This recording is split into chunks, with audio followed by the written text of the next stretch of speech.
I didn't know it was so important until 2019 when everything in my life imploded. Okay, everything imploded. So I got shot in 2017. And 2019, it imploded, but by my choice. I fired my Hollywood agent.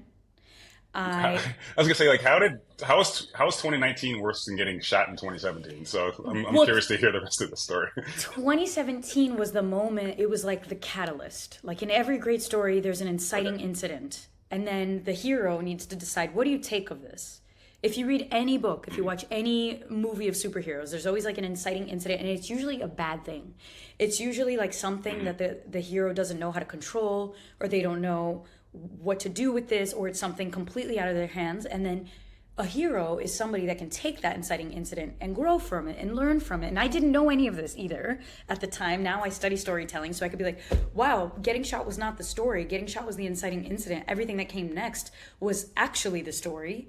And usually Mhm. in a hero's journey, there's the moment where this thing happens to them, and then they recover and they think they're good, and then like spirits are high, and then actually that wasn't even the hardest part, and then something knocks them down even worse than when they actually got the inciting incident, and then them crawling out of that hole is what happens next. So 2019 was that moment for me where a lot of things had happened.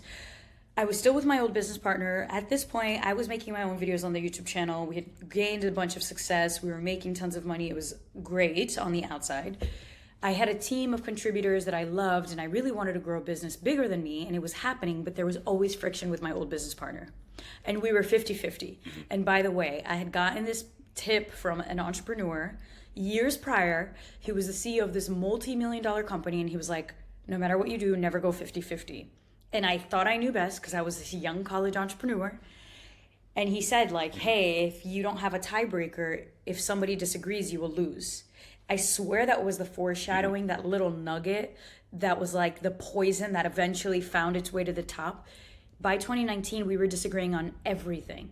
And so nothing was able to Mhm. happen without like borderline screaming matches, which is just not how you want to live in a business relationship. So at the same time, I was pitching a show, and it was a show for both of us. It was me and my old business partner. And I told myself, I'm like, this is the last hurrah. I will go into this pitch, I will give it my all. I'll do the song and dance that we've perfected over the years. And I really do believe in this show, so if it sells, I'll be okay. And I pitched this to Netflix. And that was our dream.